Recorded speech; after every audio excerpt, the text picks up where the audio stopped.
Assalamualaikum warahmatullahi wabarakatuh. Segala puji bagi Allah, Tuhan semesta alam. Shalawat dan salam semoga tercurah kepada Nabi Muhammad, sang pembawa cahaya petunjuk, dan kepada keluarga, sahabat, serta seluruh umat yang berjalan di atas jalan kebenaran hingga akhir zaman. Sahabat sekalian, pernahkah kita merenung tentang kaum-kaum misterius yang disebut dalam Al-Quran, namun tak banyak kita kenal dalam sejarah?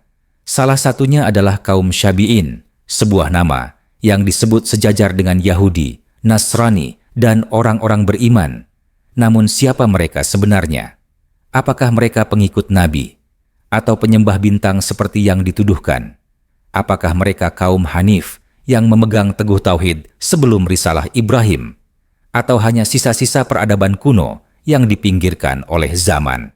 Dalam video ini, kita akan menyusuri jejak kaum Syabi'in dari ayat-ayat Al-Quran, menelusuri tafsir para ulama, menyentuh peradaban kuno Mesopotamia, hingga menguak tradisi spiritual yang bertahan lebih dari 3.000 tahun. Mari kita mulai perjalanan ini. Sebuah kisah tentang agama langit yang terlupakan, tentang kaum Syabi'in, antara langit, air, dan cahaya.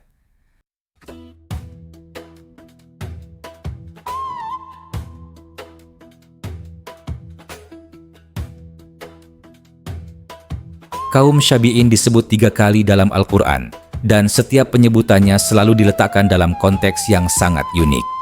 Dalam surah Al-Baqarah ayat 62, surah Al-Ma'idah ayat 69, dan surah Al-Hajj ayat 17, Allah Subhanahu wa Ta'ala menyebut Syabi'in bersama-sama dengan orang-orang beriman, Yahudi, Nasrani, bahkan Majusi.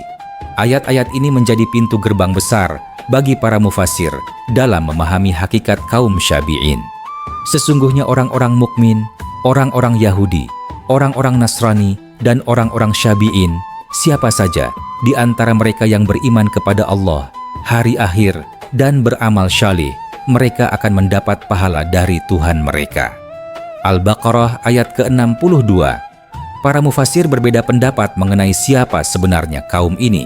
Imam Al-Thabari dalam tafsirnya menyebut bahwa Syabi'in adalah kaum yang keluar dari agama mereka sebelumnya tanpa memasuki agama yang baru.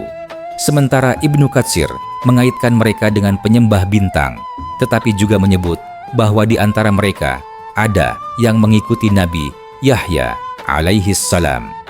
Fakhruddin Ar-Razi dalam tafsir Mafatih Al-Ghaib menunjukkan bahwa penyebutan Syabi'in dalam satu deretan dengan Yahudi dan Nasrani mengindikasikan bahwa mereka adalah kelompok yang memiliki syariat atau setidaknya kitab suci.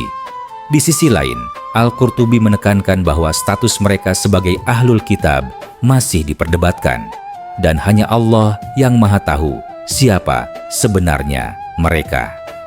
Menariknya, semua ayat tersebut menjadikan iman kepada Allah, hari akhir, dan amal saleh sebagai syarat keselamatan, bukan sekadar label agama.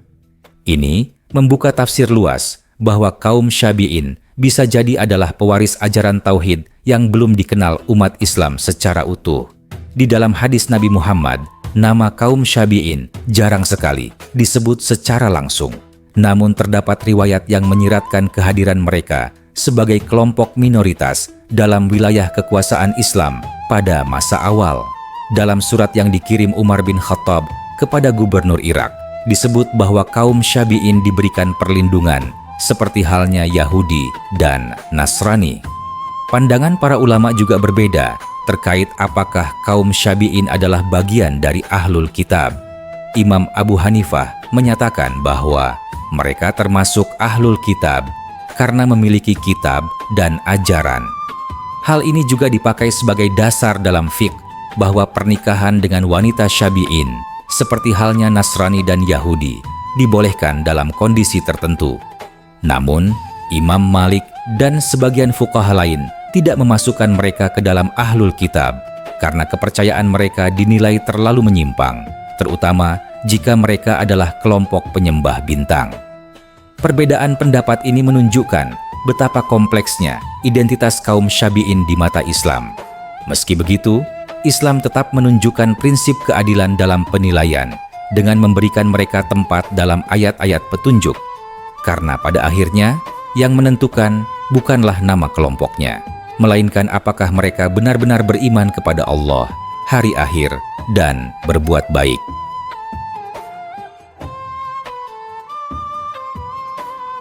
Dalam sejarah wahyu, banyak kaum yang menerima ajaran tauhid jauh sebelum risalah Nabi Ibrahim dan Nabi Musa.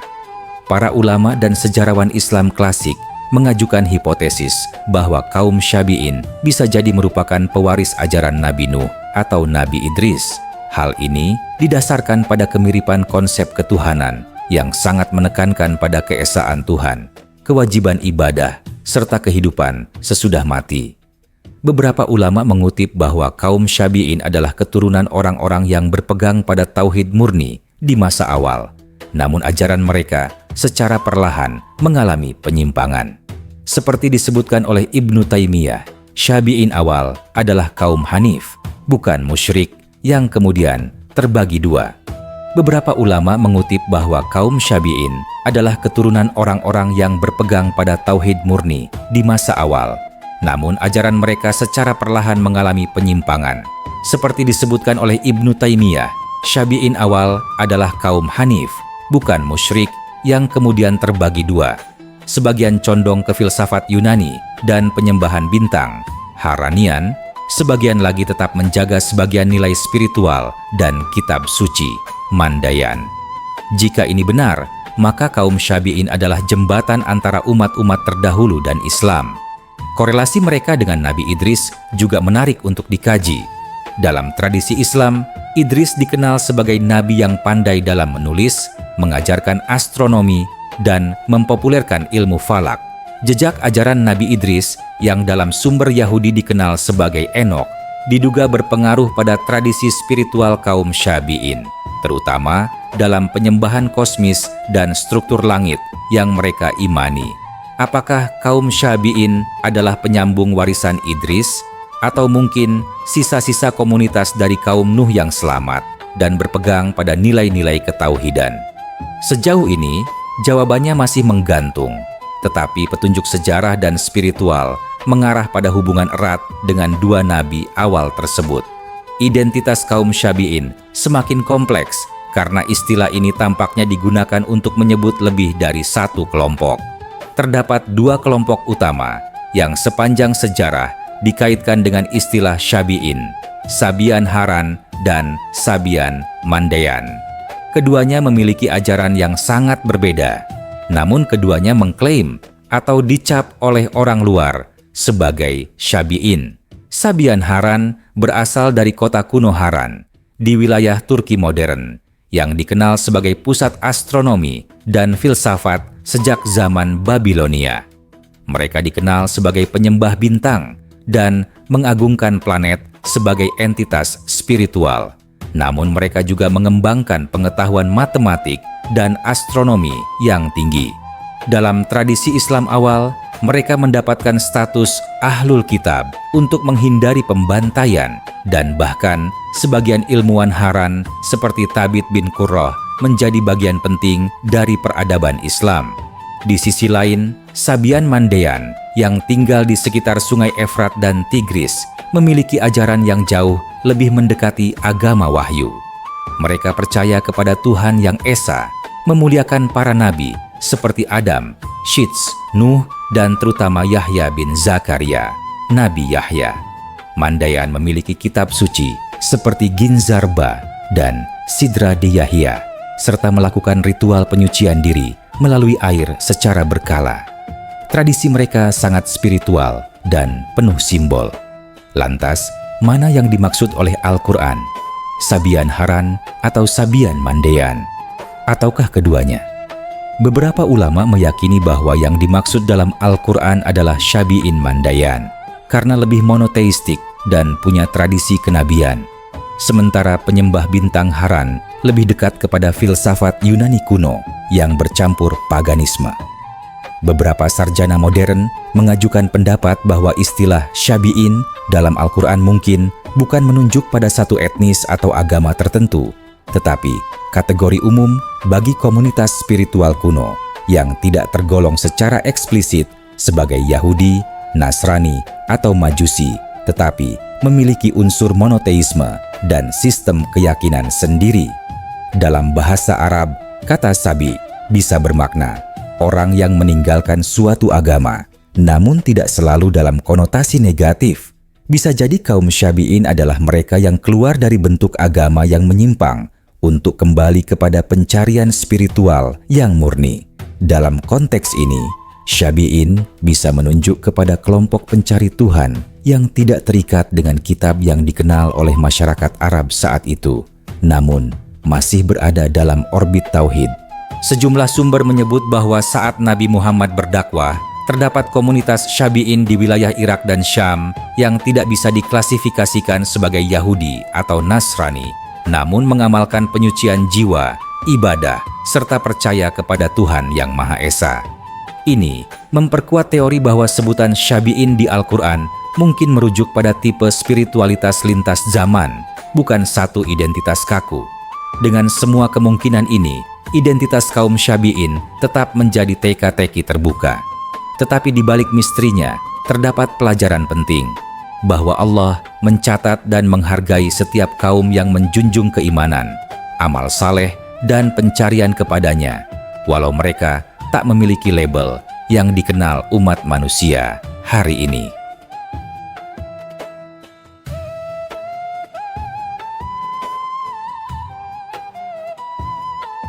Kaum Syabi'in, khususnya golongan Mandean, meyakini keberadaan Tuhan Yang Maha Esa, yang tidak dapat dijangkau oleh panca indera maupun akal manusia.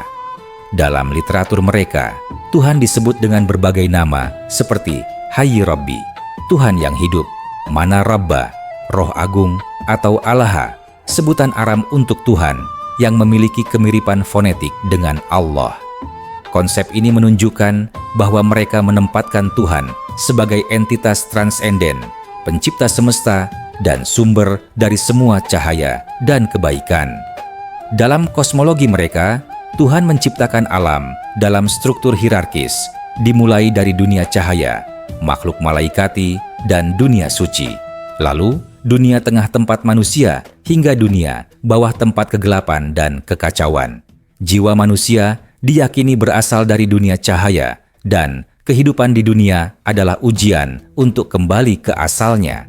Ini menunjukkan pandangan spiritual yang dalam terhadap asal-usul manusia dan tujuan hidup, yang dalam banyak aspek sejajar dengan filsafat sufistik dan ajaran tauhid awal.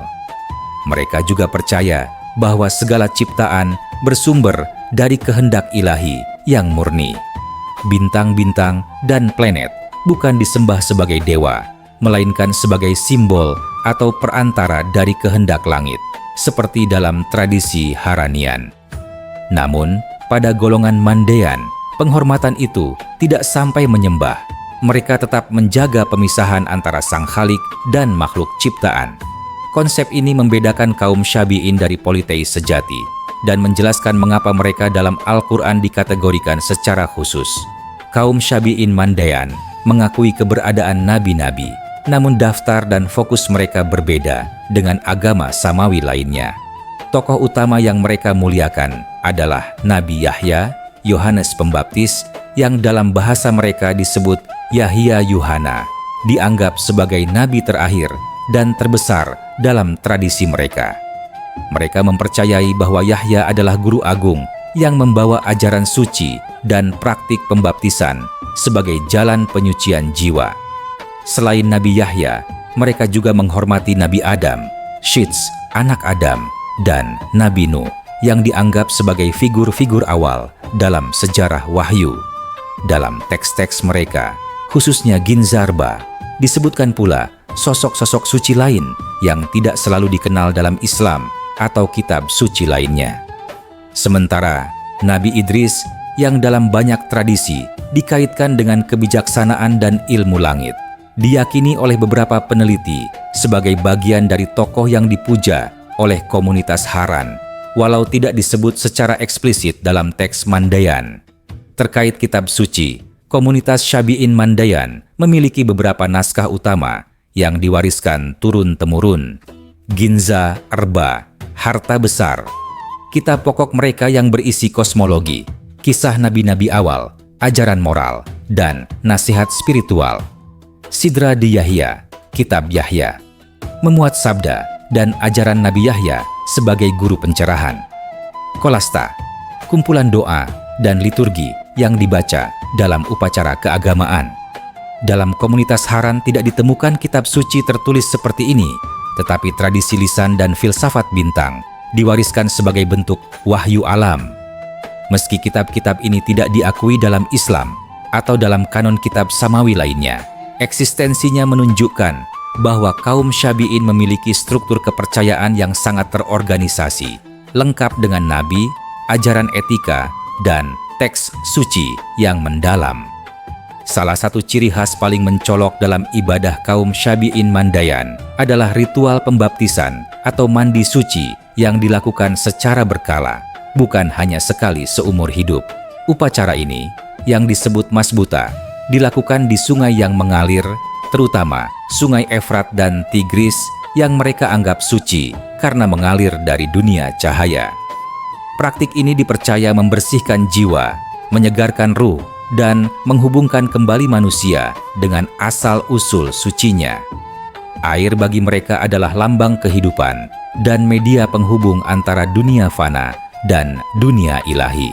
Selain itu, mereka juga memiliki sistem puasa dan ibadah tahunan, meski tidak seketat syariat Islam.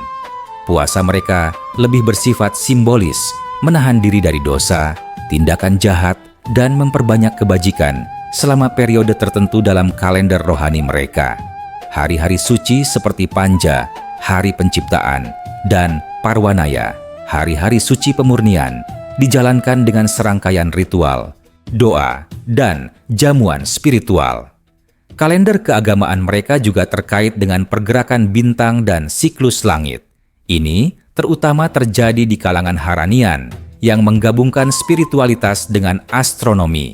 Mereka menyusun ibadah berdasarkan konstelasi dan posisi planet, bukan untuk menyembahnya, tetapi sebagai simbol keteraturan kosmik yang diciptakan Tuhan. Bintang-bintang dipandang sebagai manifestasi hukum ilahi yang mengatur alam. Simbolisme utama dalam kepercayaan mereka mencakup air, cahaya, dan bintang. Air melambangkan kesucian dan pembaruan, cahaya melambangkan kebenaran dan ilham ilahi, sementara bintang melambangkan keteraturan dan hikmah Tuhan dalam alam semesta. Bahkan, dalam busana ritual mereka, warna putih dan simbol berbentuk bintang kerap digunakan, menandakan aspirasi jiwa untuk kembali kepada dunia cahaya.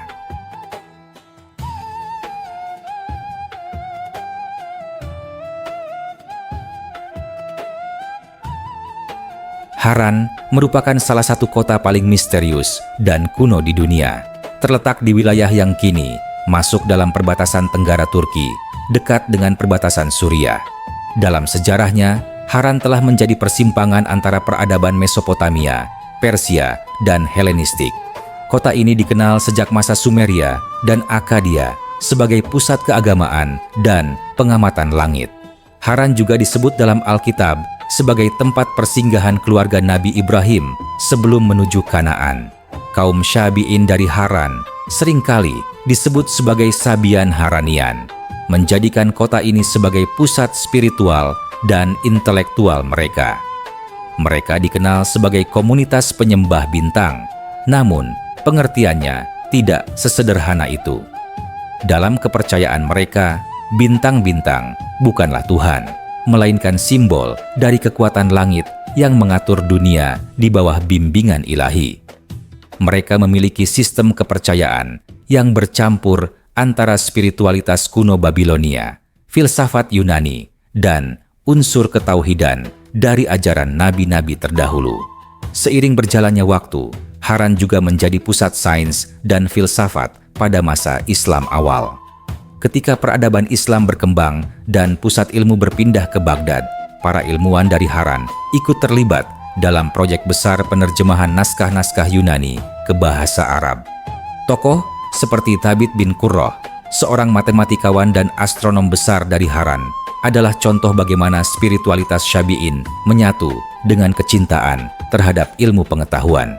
Haran menjadi bukti nyata bahwa dalam sejarah Islam awal terdapat ruang toleransi terhadap komunitas minoritas yang tidak disebutkan secara rinci dalam Al-Quran, tetapi diakui keberadaannya karena mengusung tradisi intelektual dan spiritual yang tinggi.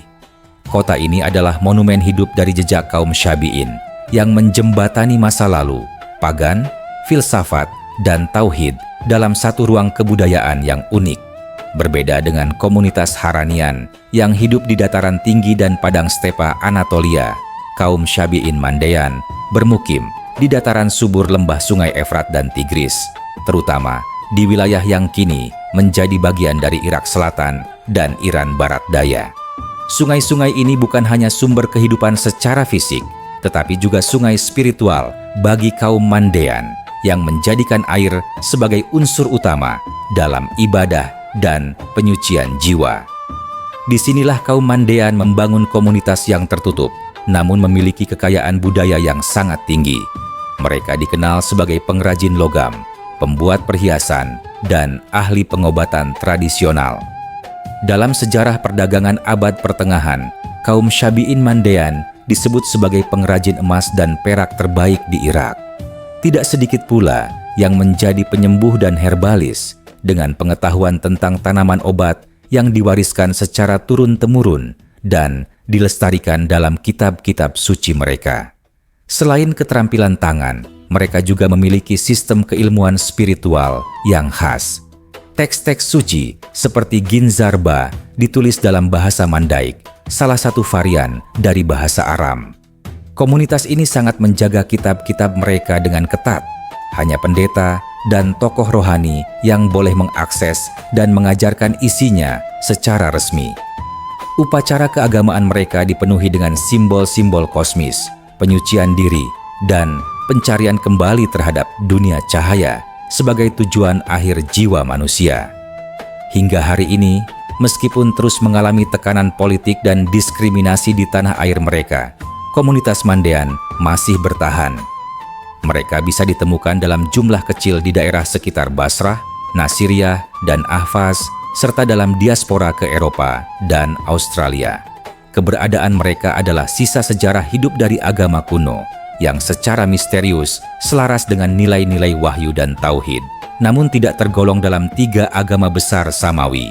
Dalam sejarah awal Islam, terutama setelah Futuhat atau penaklukan wilayah-wilayah Mesopotamia oleh pasukan Muslim, muncul pertanyaan penting. Bagaimana hukum Islam memandang dan memperlakukan kaum Syabi'in? Hal ini mencapai puncaknya saat mereka menuntut status yang sama seperti Yahudi dan Nasrani, yaitu sebagai ahlul kitab yang dijamin hak hidup dan ibadah dalam wilayah kekuasaan Islam. Diriwayatkan bahwa Khalifah Umar bin Khattab radhiyallahu anhu setelah mendapat pertanyaan dari para gubernurnya di wilayah Irak, mengeluarkan keputusan resmi yang mengakui kaum Syabi'in sebagai bagian dari ahlul kitab. Surat Umar ini bukan hanya keputusan administratif, tetapi juga keputusan teologis yang membuka jalan bagi pengakuan pluralitas agama-agama Samawi di luar Yahudi dan Nasrani. Perlindungan diberikan kepada mereka melalui jizyah, pajak, dengan imbalan keamanan, kebebasan beragama, dan kedaulatan internal dalam urusan ibadah mereka. Para fuqaha Islam pun membahas status mereka secara mendalam. Imam Abu Hanifah, seperti telah disebutkan sebelumnya, menganggap mereka sebagai bagian dari ahlul kitab dan karenanya halal menikah dengan perempuan mereka. Sedangkan Imam Malik dan sebagian ulama Syafi'iyah lebih berhati-hati menunggu klarifikasi terhadap ajaran mereka. Namun demikian, pengakuan oleh negara Islam terhadap keberadaan mereka menjadi bukti nyata betapa Islam membuka ruang dialog dengan tradisi keagamaan yang tidak dikenal secara umum, tetapi tetap menjunjung nilai-nilai tauhid dan kemanusiaan. Eksistensi Syabi'in dalam sejarah Islam mencerminkan sikap moderat dan ilmiah dalam menghadapi keragaman keyakinan. Mereka tidak hanya diberi ruang hidup, tetapi juga berkontribusi secara aktif dalam peradaban Islam, terutama dalam bidang ilmu pengetahuan, kerajinan, dan bahkan filsafat.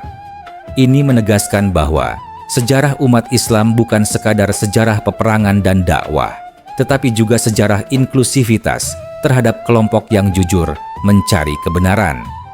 Meskipun tidak termasuk dalam 3 agama besar yang dikenal luas, Islam, Kristen, dan Yahudi, kaum Syabi'in, terutama golongan Mandean, memiliki kesamaan ajaran yang mencolok dalam aspek monoteisme, etika moral, serta kesadaran eskatologis, akhirat.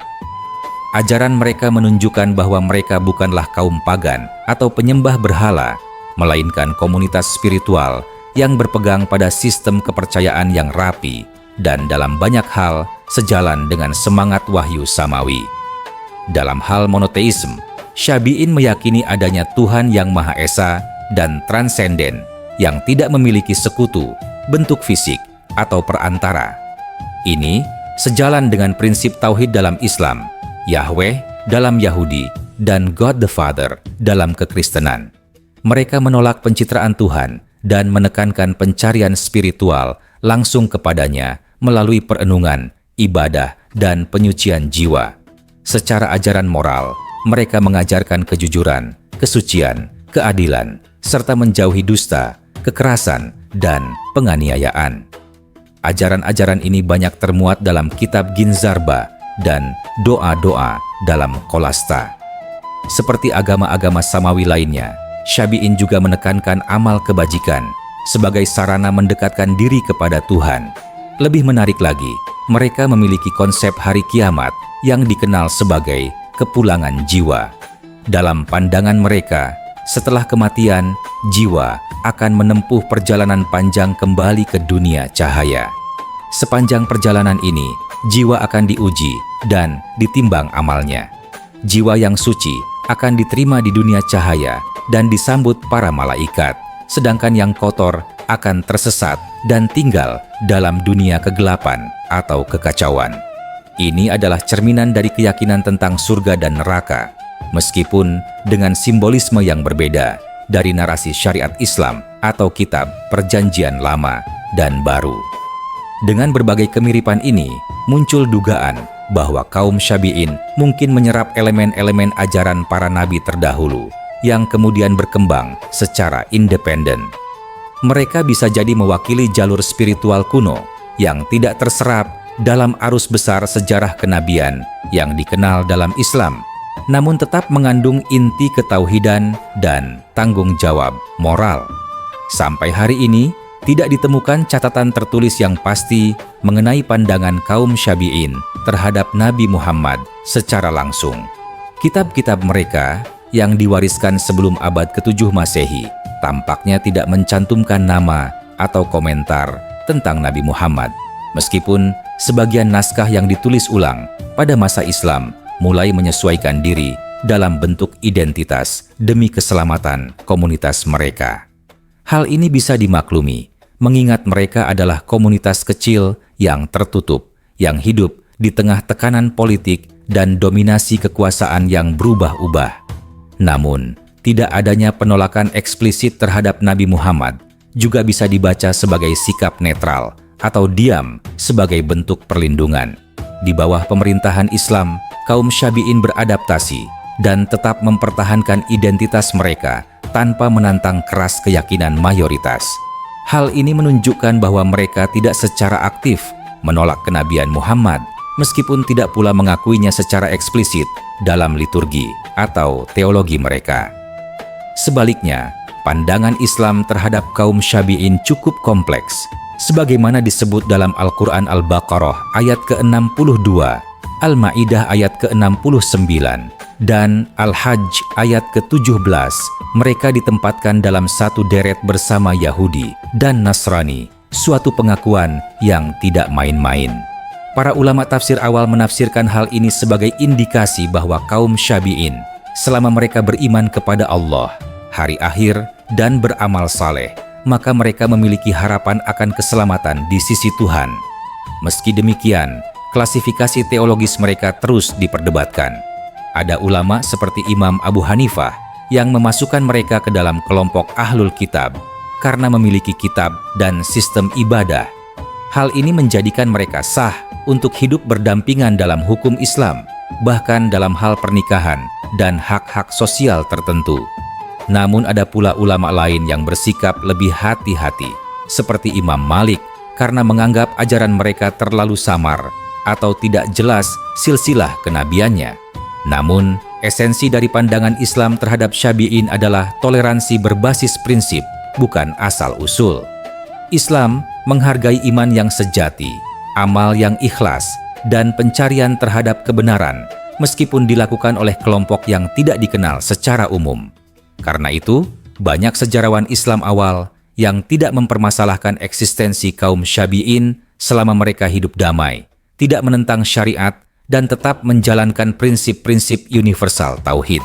Dalam semangat itu, Syafi'in dapat dilihat sebagai cermin dari umat manusia yang mencari Tuhan melalui jalan yang panjang dan sunyi, namun tetap menyimpan bara cahaya keimanan dalam kegelapan zaman.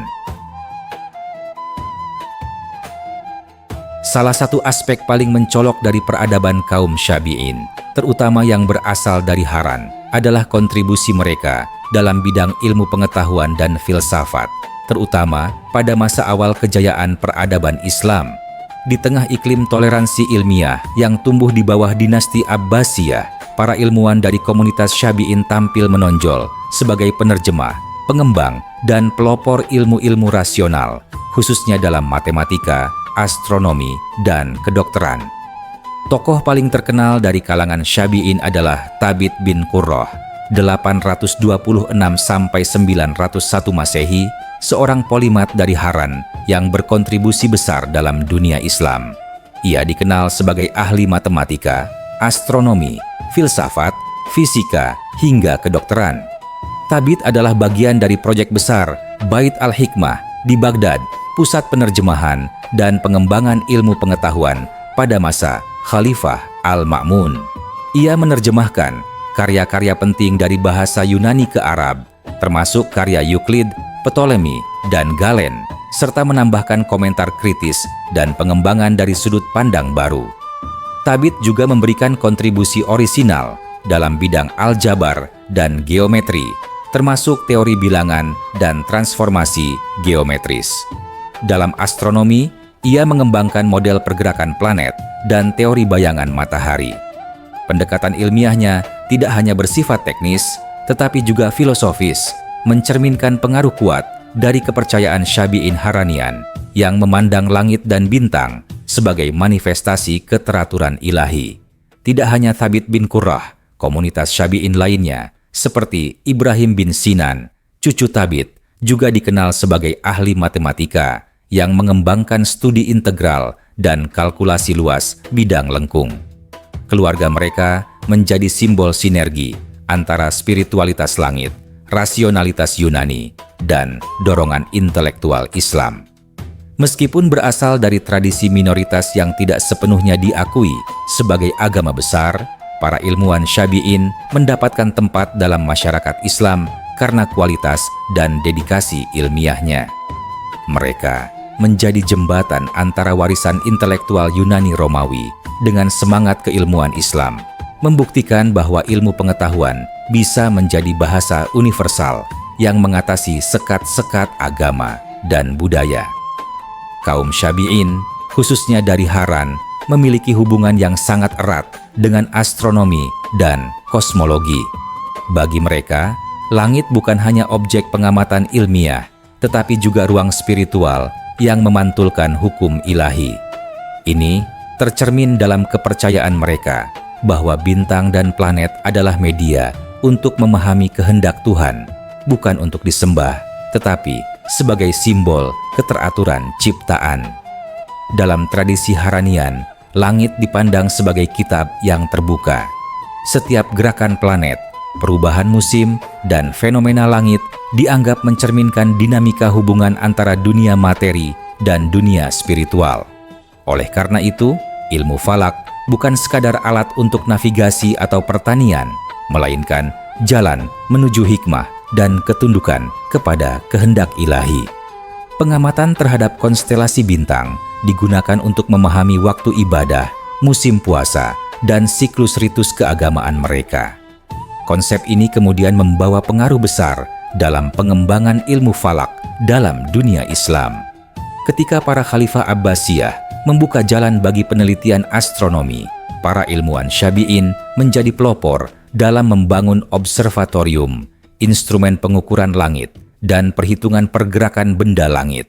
Haran bahkan disebut sebagai salah satu kota dengan tradisi pengamatan bintang tertua di dunia, jauh sebelum berdirinya Observatorium Maragha atau Samarkand. Pandangan kosmologis kaum Syabi'in mengajarkan bahwa bumi dan langit berada dalam harmoni matematis. Prinsip simetri, gerakan elips, dan pengaruh cahaya menjadi dasar dalam pemahaman spiritual sekaligus ilmiah. Konsep ini mendorong berkembangnya pendekatan matematis dan filosofis dalam memahami alam semesta yang kemudian diadopsi oleh ilmuwan muslim seperti Al-Farabi, Ibn Sina, dan Al-Biruni.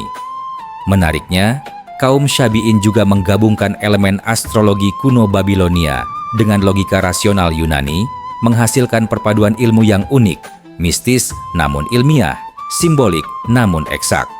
Meskipun aspek astrologi mereka tidak seluruhnya diterima dalam Islam Ortodoks, sisi astronominya diakui dan bahkan dijadikan rujukan. Dengan demikian, warisan kaum Syabi'in dalam ilmu bintang bukan hanya teknis, tetapi juga filosofis dan spiritual. Mereka mengajarkan bahwa memahami langit adalah memahami takdir dan keteraturan Tuhan, bahwa setiap bintang bukan hanya titik cahaya, melainkan simbol dari tatanan yang lebih besar, dan bahwa ilmu adalah bentuk ibadah yang tertinggi.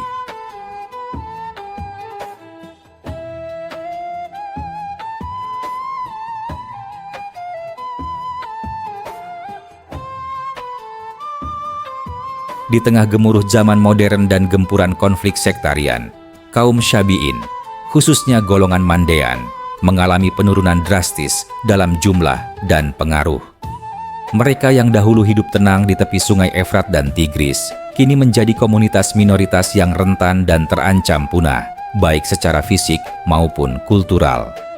Krisis eksistensi ini terutama semakin memburuk pasca invasi Amerika ke Irak tahun 2003, yang memicu kerusuhan, perebutan kekuasaan, dan menguatnya milisi sektarian. Kaum Syabi'in Mandean yang menolak bergabung dengan kelompok politik atau militan menjadi sasaran diskriminasi, perampokan, bahkan penganiayaan oleh kelompok ekstrem. Karena mereka tidak dianggap Muslim dan bukan bagian dari sekte-sekte besar lainnya, mereka tidak mendapat perlindungan yang memadai. Akibatnya, terjadi gelombang diaspora Mandean ke negara-negara barat seperti Swedia, Australia, Kanada, dan Amerika Serikat. Dalam pengasingan, mereka menghadapi dilema ganda. Di satu sisi, mendapatkan kebebasan beragama, namun di sisi lain mengalami asimilasi budaya yang perlahan mengikis identitas dan tradisi mereka. Komunitas Syabi'in kini hanya tersisa dalam jumlah beberapa puluh ribu orang di seluruh dunia, jauh dari ratusan ribu yang tercatat pada abad sebelumnya. Upaya pelestarian mereka kini bergantung pada komunitas diaspora dan pendeta-pendeta tua yang menjaga kitab-kitab suci seperti Ginzarba dan Sidra Deyahia.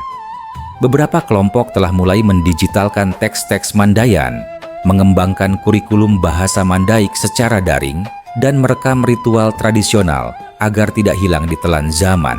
Namun tantangannya besar, karena generasi muda yang lahir di luar Irak tidak lagi fasih berbahasa ibu atau menguasai sistem keagamaan yang kompleks. Kaum Syabi'in kini hidup dalam bayang-bayang kepunahan budaya, komunitas kuno yang pernah menjadi bagian dari sejarah wahyu dan peradaban besar, namun hari ini berjuang untuk mempertahankan api spiritualnya yang nyaris padam. Dalam diskursus Islam kontemporer, keberadaan kaum Syabi'in terus menjadi topik yang mengundang perdebatan fikih dan tafsir, khususnya terkait apakah mereka masih layak mendapatkan status sebagai ahlul kitab seperti yang disebutkan dalam Al-Quran. Status ini penting karena menyangkut hak-hak hukum mereka dalam masyarakat muslim, termasuk dalam hal pernikahan, makanan, dan perlindungan jiwa raga. Sebagaimana disinggung dalam bab sebelumnya, terdapat 3 ayat dalam Al-Quran: Al-Baqarah ayat ke-62, Al-Ma'idah ayat ke-69, dan Al-Hajj ayat ke-17 yang secara eksplisit menyebut Syabi'in sebagai kelompok yang dihitung bersama Yahudi dan Nasrani. Beberapa ulama klasik seperti Imam Abu Hanifah secara tegas menganggap mereka bagian dari Ahlul Kitab karena mereka memiliki kitab suci, nabi yang mereka akui, dan ritual ibadah yang tertib.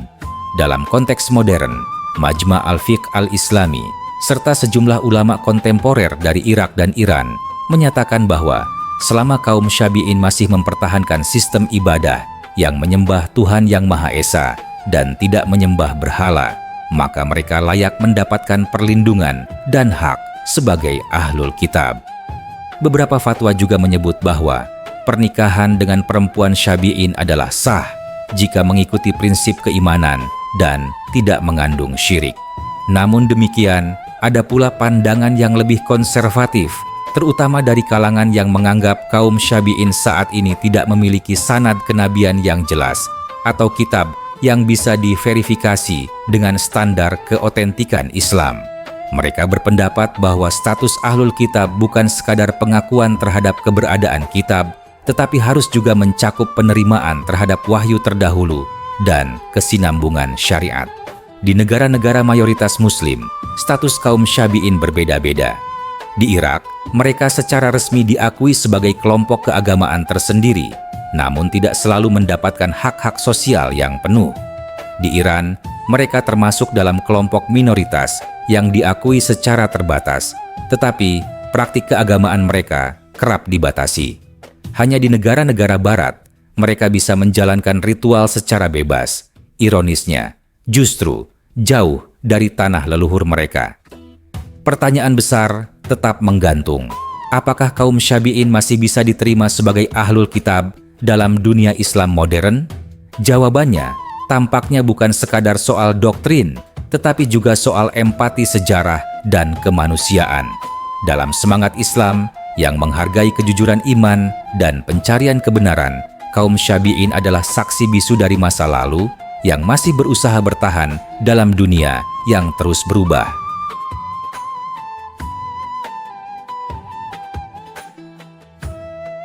Keberadaan kaum Syabi'in, baik dari aliran Mandean di lembah Efrat Tigris maupun komunitas Haranian yang mengagungkan langit, merupakan saksi sejarah bahwa wahyu ilahi tidak pernah terbatas pada satu kaum atau satu zaman.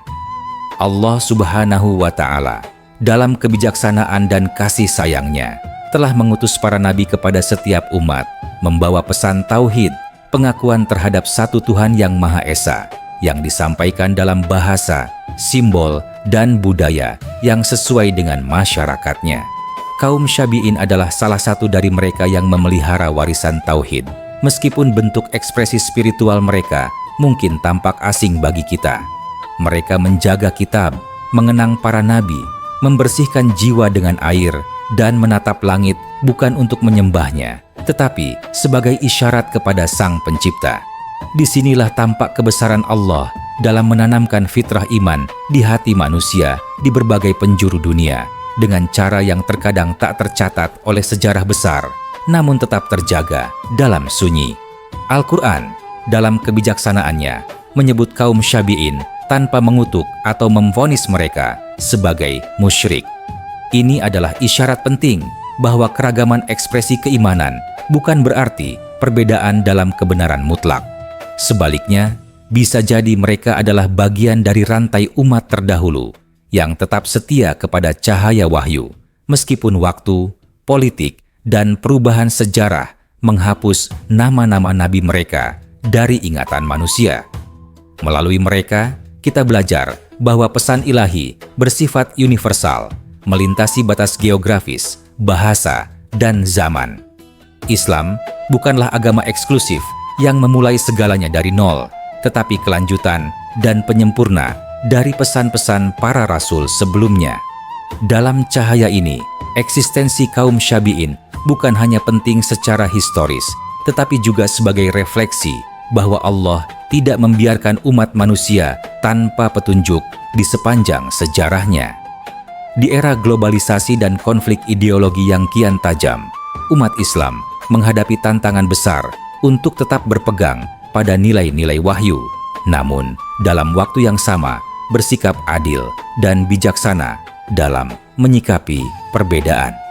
Keberadaan kaum Syabi'in menjadi pelajaran penting bahwa tidak semua yang tampak berbeda adalah sesat, dan tidak semua yang tidak disebut dalam buku fikih populer harus ditolak atau dimusuhi. Al-Quran menunjukkan prinsip toleransi berbasis wahyu, bukan toleransi relativistik yang meniadakan kebenaran, melainkan toleransi yang mengakui iman sejati dalam bentuk-bentuk yang mungkin berbeda secara lahiriah, namun memiliki ruh tauhid yang sama. Allah menyebut kaum Syabi'in dalam satu deret bersama Yahudi, Nasrani, dan orang-orang beriman, dan memberikan harapan keselamatan kepada siapapun yang beriman kepadanya, kepada hari akhir, dan berbuat kebajikan. Dari sini, umat Islam diajak untuk lebih cermat dan rendah hati dalam menilai komunitas lain, terutama yang membawa warisan spiritual kuno. Jangan sampai kita menjadi seperti kaum terdahulu yang menolak para nabi karena nama dan bahasanya berbeda. Islam datang bukan untuk meniadakan sejarah umat sebelumnya, tetapi untuk menyempurnakan dan meluruskannya kembali ke jalur tauhid yang lurus. Kaum Syabi'in, dengan segala keterbatasan dan kesunyiannya hari ini, adalah pengingat bahwa masih ada kelompok-kelompok yang berjalan dalam cahaya iman, meski tertutup kabut sejarah. Mereka adalah cermin dari perjalanan umat manusia mencari Tuhan, dan sekaligus ujian bagi kita. Apakah kita akan melihat mereka dengan kebencian atau dengan kasih sayang dan pemahaman yang dituntun wahyu? Akhirnya, kita memahami bahwa menjaga kemurnian akidah tidak harus berarti memutus silaturahmi sejarah, dan bahwa merangkul kebenaran tidak harus mengorbankan hikmah dan keadilan. Kaum Syabi'in bukanlah sekadar lembaran kuno dalam buku sejarah, tetapi pengingat abadi bahwa jalan menuju Tuhan selalu terbuka bagi siapapun yang tulus mencarinya. Di ujung waktu, sejarah menyisakan jejak-jejak yang nyaris terlupakan. Salah satunya adalah kaum Syabi'in, umat sunyi yang menjaga cahaya tauhid dalam kesederhanaan, dalam pembasuhan jiwa, dan dalam pandangan yang senantiasa tertuju ke langit. Mereka tak banyak bicara, tapi air yang mereka sucikan, kitab yang mereka jaga, dan langit yang mereka renungi, semuanya bersaksi bahwa iman tidak selalu datang dalam bentuk yang kita kenali. Dan mungkin di tengah deru zaman yang gaduh oleh klaim kebenaran, kaum Syabi'in justru menunjukkan makna terdalam dari iman, mengabdi dalam sunyi, mencari Tuhan tanpa pamrih, dan bertahan meski dilupakan. Semoga kita tidak tergesa menilai perbedaan sebagai kesesatan, karena bisa jadi mereka adalah bagian dari warisan para nabi yang terabaikan. Semoga Allah memberi kita mata yang mampu melihat kebenaran meski tersembunyi. Semoga Allah memberi kita hati yang mampu mencintai kebenaran meski tak serupa. Wassalamu alaikum warahmatullahi wabarakatuh.